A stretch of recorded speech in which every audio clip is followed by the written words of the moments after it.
Makadiwa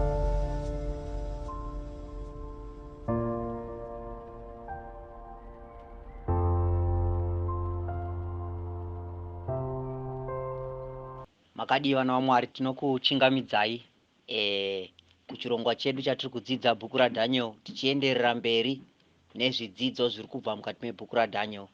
Pane ino nguva tasvika pachapter 4 yaDaniel and tichataura chapter 4 part 1. Mwari achitibatsira ngatinamatei. Kuna Baba vedu vari kumusha musoro kudenga, tokutendai nemhaka yenyasha dzenyu. Vainesu apo taakuvhura mukati mebhuku raDaniel tichiverenga tsamba yakanyorwa naMambo Nebukadnezar to all nations, languages and tongues. Tibatsirei mutitungamirire, mweya wenyu mutsvene pakati pedu, tinzwisise muzita raJesu tonamata, amen. Alright, pachapter 4 yaDaniel tiri kudzidza pfungwa dzakakosha, especially pamazuva ano ekupedzesera. Takatarisa our previous chapter yatakabata chapter 3 yaDaniel. Tichaona kuti pane nyaya dzeworship dzaivapo, and Mambo Nebukadnezar vanga vaenda against the principles of God echinamato. So pachapter 4 tinoona vachitaura kana kutendeuka kwaMambo Nebukadnezar, vachidzoka kuna Mwari. All along Nebukadnezar anga achishanda ari a pagan king. Panapa pachapter 4 tiri kuona Nebukadnezar achigara pasi onyora tsamba to all the kings of the world vari kurarama pamazuva ano, achivarakidza kuti umambo hunogara nekusingaperi umambo waKristu Jesu basi. Aifunga kuti pakuvaka chitombi chegoridhe kubva kumusoro kusvika kutsoka aramba zano rekuti iye musoro wegoridhe chete, unotaura pana Daniel chapter 2. So now Nebukadnezar asvika pakurecognize kana kuti pakuzvinzwisisa kuti Mwari ndio vanogadza madzimambo nekuvabvisa. Asvika pakuzvinzwisisa kuti Mwari ndio vane umambo hunogara nekusingaperi.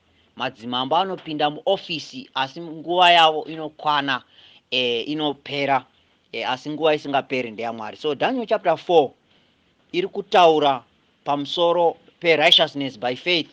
Tiri kuona munhu, mambo vanga vasingagoni kuponeseka, vachiponeseka nemhaka yekuti vakatenderwa, vakapiwa mukana wokugona kutendeuka. So Mwari mumazuva ekupedzesera achadira mweya wake pavanhu vake, according to Zechariah chapter 12 verse 10. Paachadira mweya wake pavanhu vake, vanhu vachatendeuka, including madzimambo enyika mamwe tichange tiinavo kumusha kumusoro kudenga vaponeswa.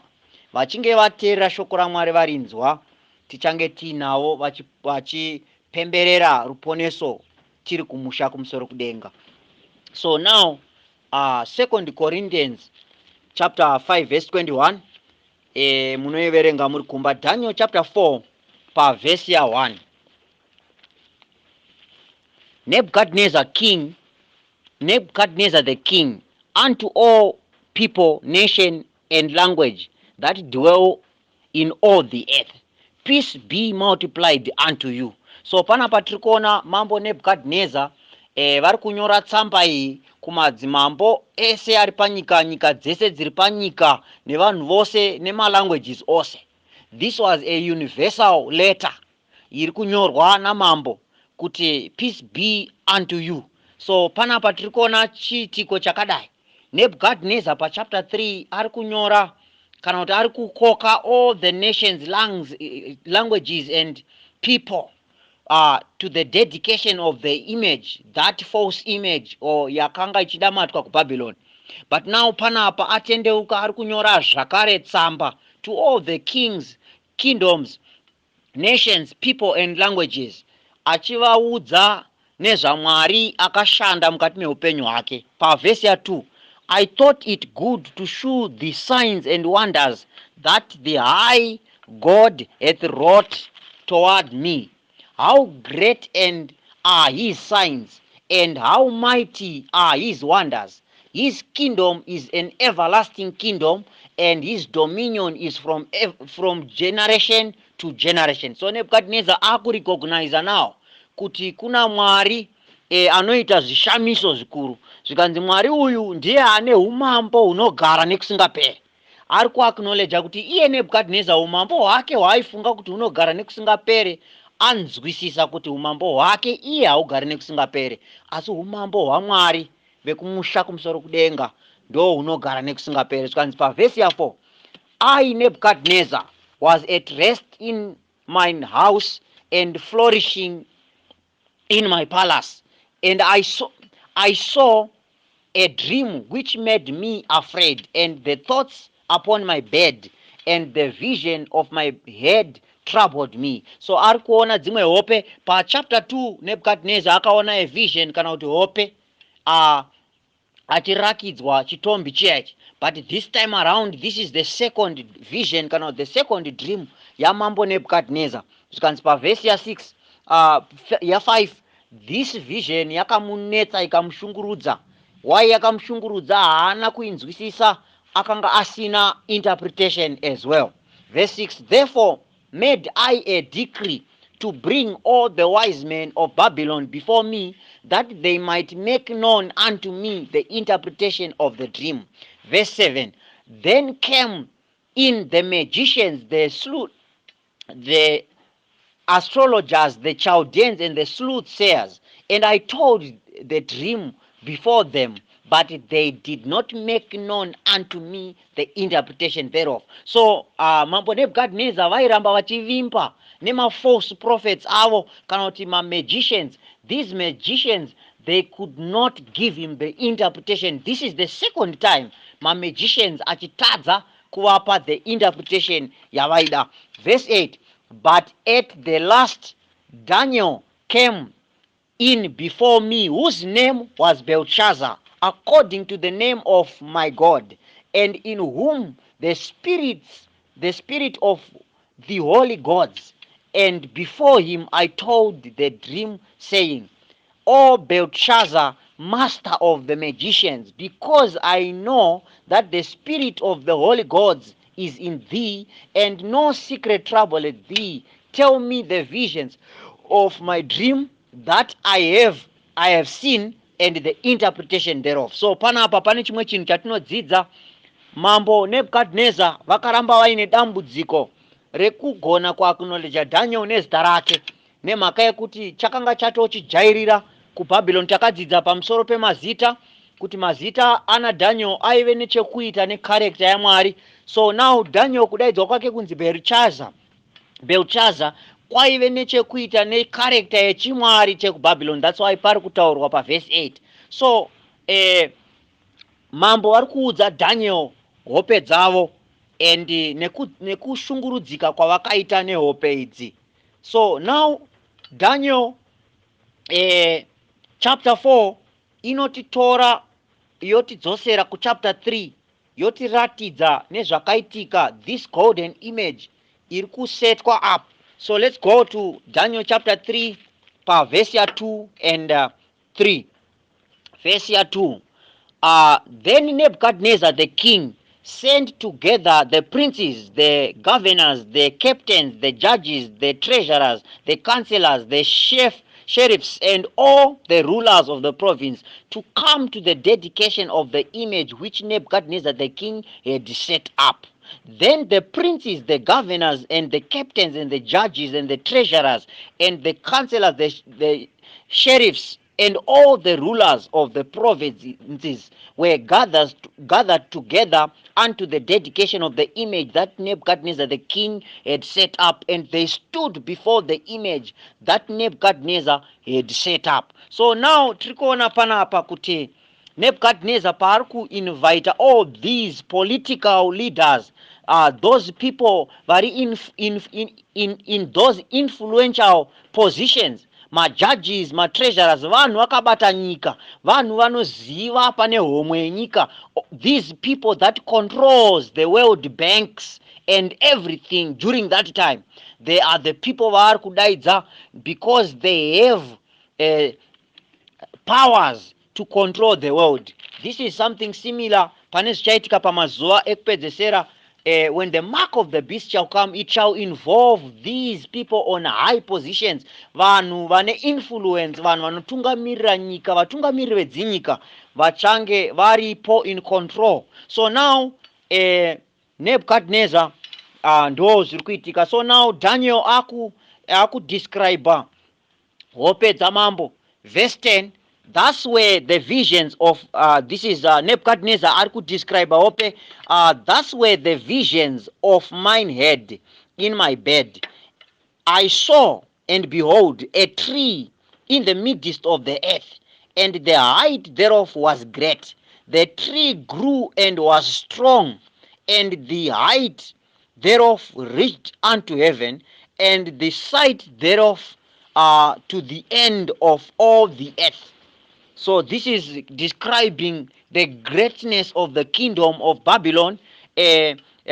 Yaishika in influence around the whole earth, and the leaves thereof were fair, and the fruit thereof were much, and in it was meat for all, and the beast of the field had a shadow under it, and the fowl of the heaven dwelt in boats thereof, and all flesh was fed of it. Verse 13, and I saw the vision in my head upon my bed, and behold, a watcher and a holy one came down from heaven.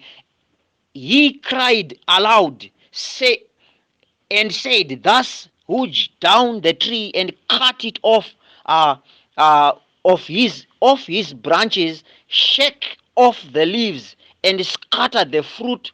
Let the beast get away from under it, and the fowl of the and the fowls from the branches. Nevertheless, leave the stump of the roots on the earth, even with the bunch of iron and brass in the tender grass of the field, and let it be wet with the dew of heaven, and let his portion be with the beasts of the field. So panapa tiri kuona mambo Nebukadnezar vari kutsanangura hope dzavo, ende pavari kutsanangura hope dzavo vari kutsanangura chiitiko chaiitika kwavari, but pavari kutsanangura havasi kunzwisisa what is to take place. Verse 16, let his heart be changed of a man's, and let a beast's heart be given unto him, and let 7 times pass over him. This matter is by the decree of the watchers and the demand of the word of the holy ones, to the intent that the living may know that the Most High ruleth in the kingdom of men, and giveth it to whomsoever he will, and setteth up over it the basis of men. Verse 18, this dream I, King Nebuchadnezzar, have seen, and now thou, O Belshazzar, declare the interpretation thereof. As much as all the wise men of the kingdom are not able to make known unto me the interpretation, but thou art able, for the spirit of the holy gods is in thee. So panapa tiri kuona mambo Nebukadnezar vari kuramba vachidzokorora pfungwa yekuti the spirit of the holy gods is in thee. Mambo Nebukadnezar takataura tikati kuchapter 3, mambo Nebukadnezar vaibhilivha muzvimwari zvakawanda, so it was very hard for him to acknowledge the one and the only true God. But now panapa vari kunzwisisa kuti he did not have any interpretation, including his wise men could not interpret the dream. So now verse 19, Daniel is now giving us the interpretation. So zviri kuitika pa this chapter ndezvekuti izvo mambo vakupiwa a description, vapa a description of the dream dzavakarota. This represent the four of the beast.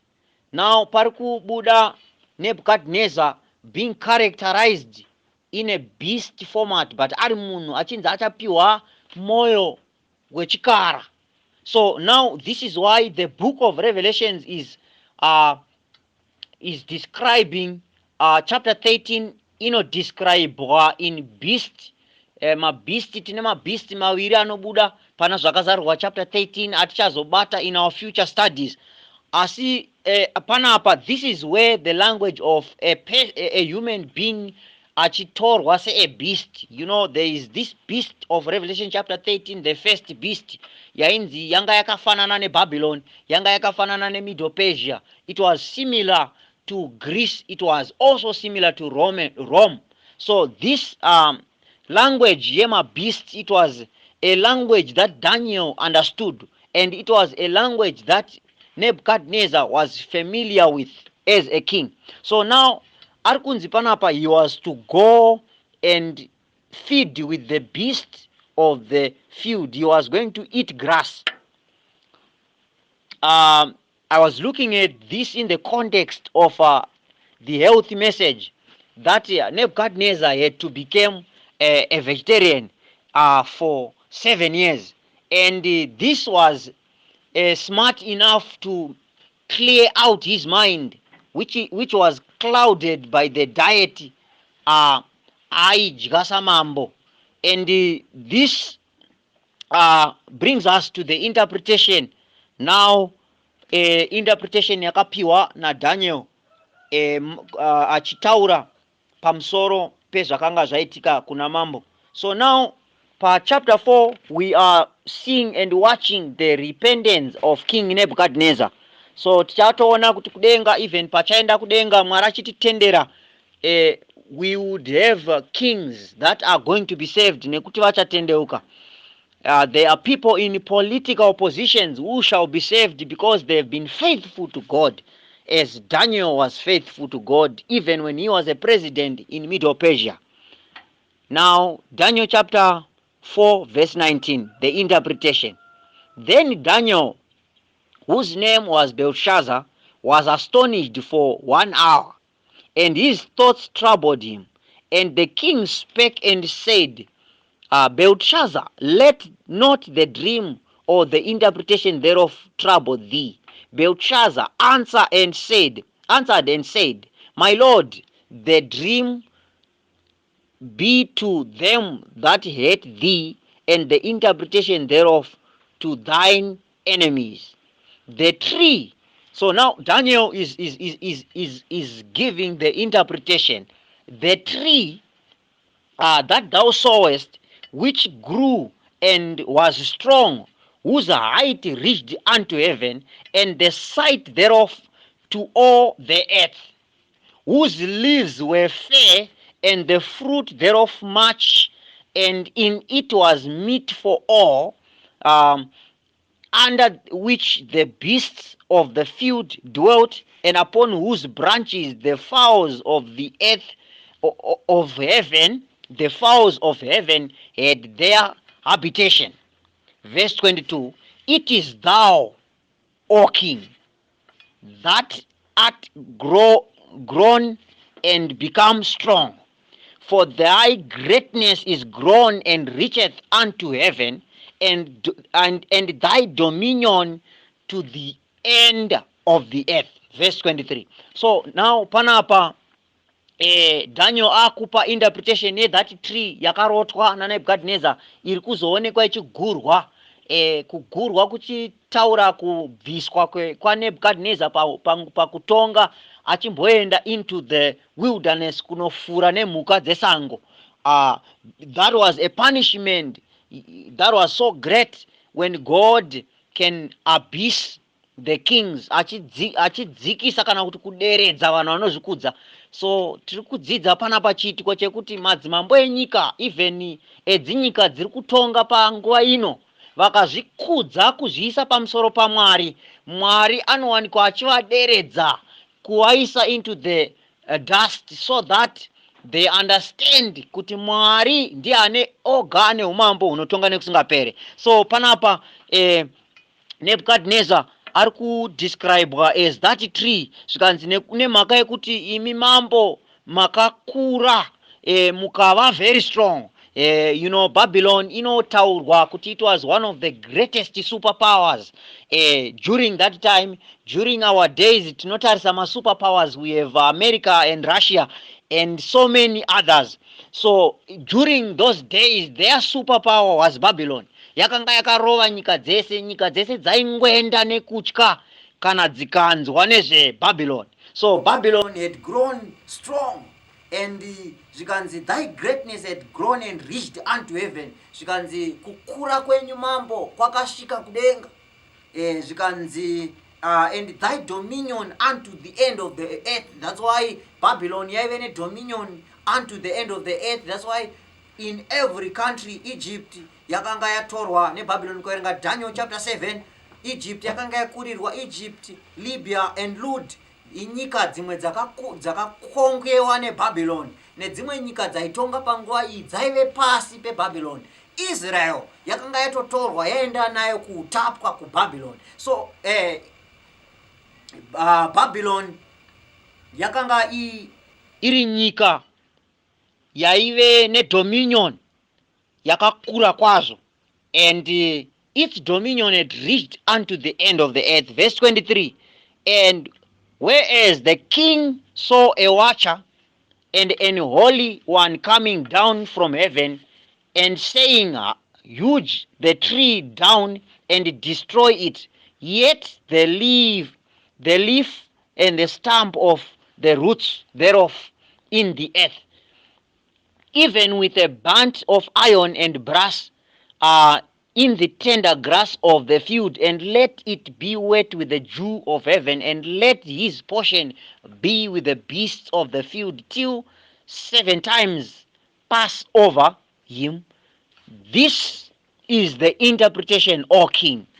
This is the decree of the Most High God. So this was a decree of the Most High God to the king Nebuchadnezzar. This is the decree of the Most High God which is come upon my lord the king. So I love, ndinofarira language ya Nebuchadnezzar, ya Daniel paari kutaura namambo. When Daniel was speaking to the king, he was speaking to the king with all due respect, but at the same time he was telling the truth, though the heavens may fall. So Daniel ari kuti panapa, this interpretation iri kunongedzera imimi mambo, ndimi mutu uyo uchagurwa, muchanofura nemhuka dzesango. Verse 25, that they shall drive thee from men, and thy dwelling shall be with the beasts of the field, and they shall make thee to eat grass as oxen, and they shall wet thee with the dew of heaven, and 7 times shall pass over thee, till thou know that the Most High ruleth in all the kingdom of men, and giveth it to whosoever he will. So panapa Nebukadnezar ari kudzwa zvikanzi, nemhaka muri kuendeswa kusango, muchadhiraivhwa moendeswa nemi kusango, muchatinhwa sekutinhwa kunoitwa mhuka, muchiendeswa mukati mesango kunofura nedzimwe mhuka kusvikira makore 7 akwana. Kusvikira makore 7 akwana, makore 9 akwana, ndizvoka. So kusvikira makore 9 akwana, muchange muri musango nemhuka. Hanzi kusvikira maziva kuti Mwari wekumusoro kudenga ndiye anotonga pamusoro penyika dzevanhu kana pamusoro penyika yevanhu, uye ndiye anotora umambo achihupa kune ani nani waanoda kupa.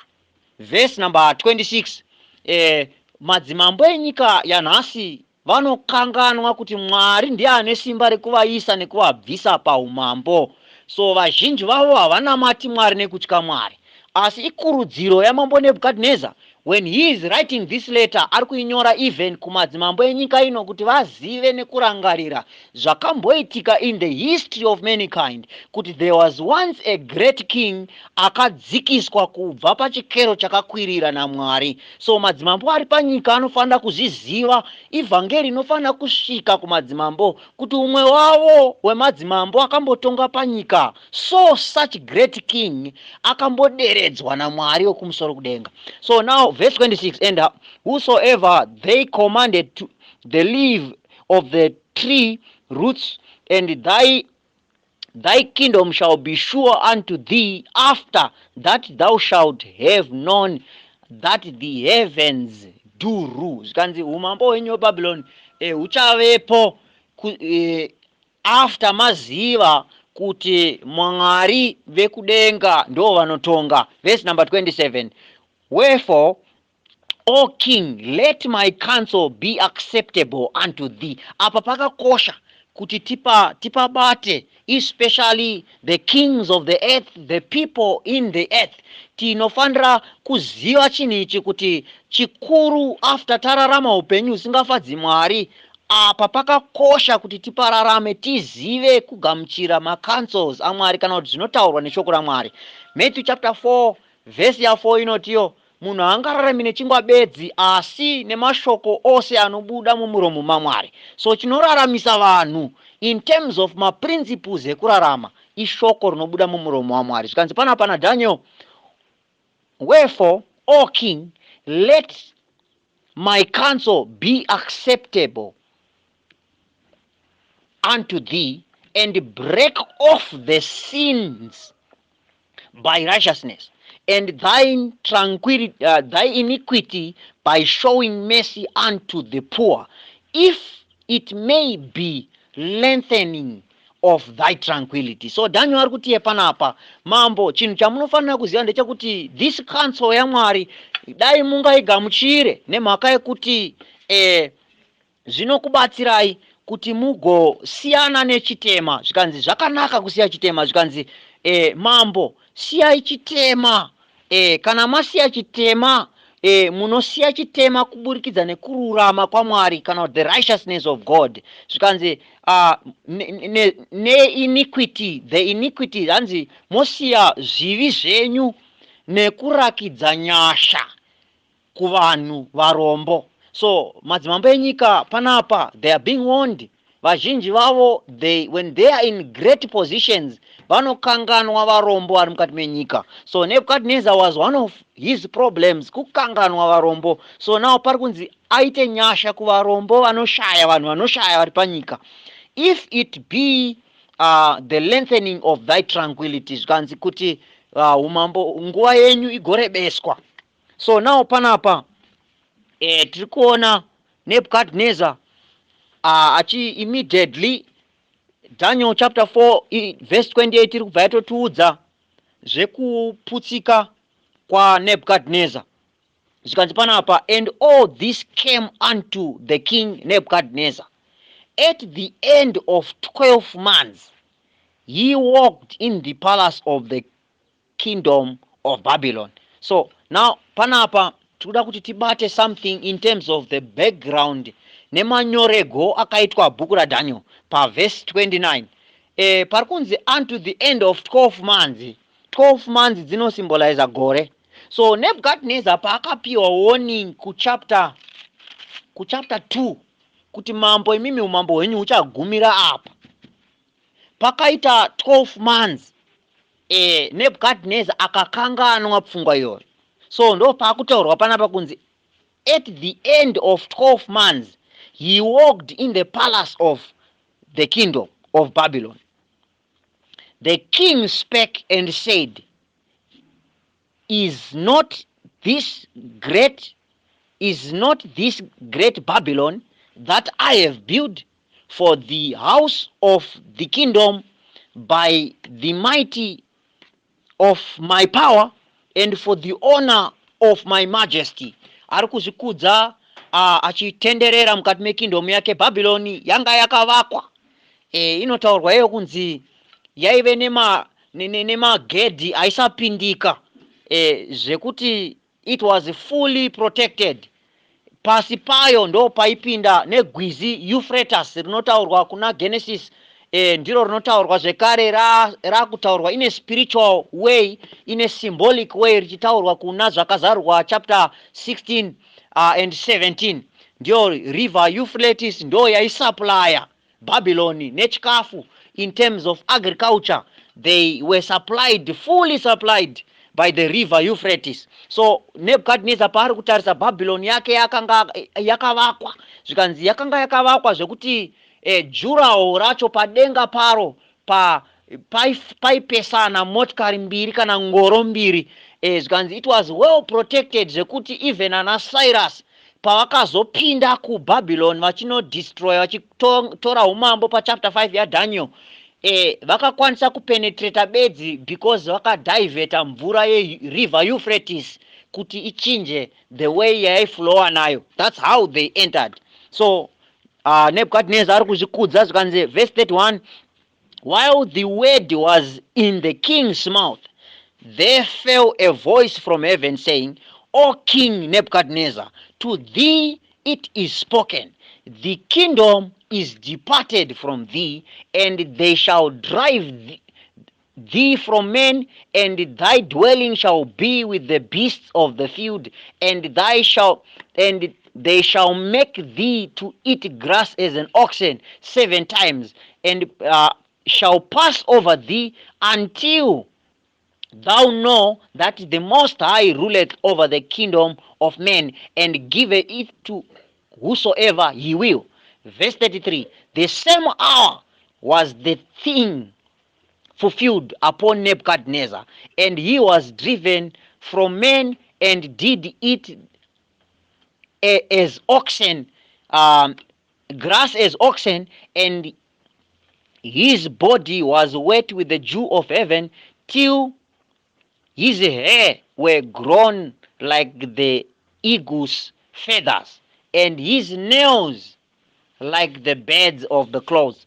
Verse 34, and at the end of the days, I, Nebuchadnezzar, lifted up mine eyes unto heaven, and mine understanding retained unto me, and I blessed the Most High, and I praised and honored him that liveth forever, whose dominion is everlasting, and his kingdom is from generation to generation, and all the inhabitants of the earth are wrapped as nothing, and he doeth according to his will in the army of heaven and among the inhabitants of the earth, and none can stay his hand or say unto him, what doest thou? Verse 36, the same time my reason retained unto me for the glory of my kingdom, honor and brightness returned unto me, and my counselors and my lords sought me,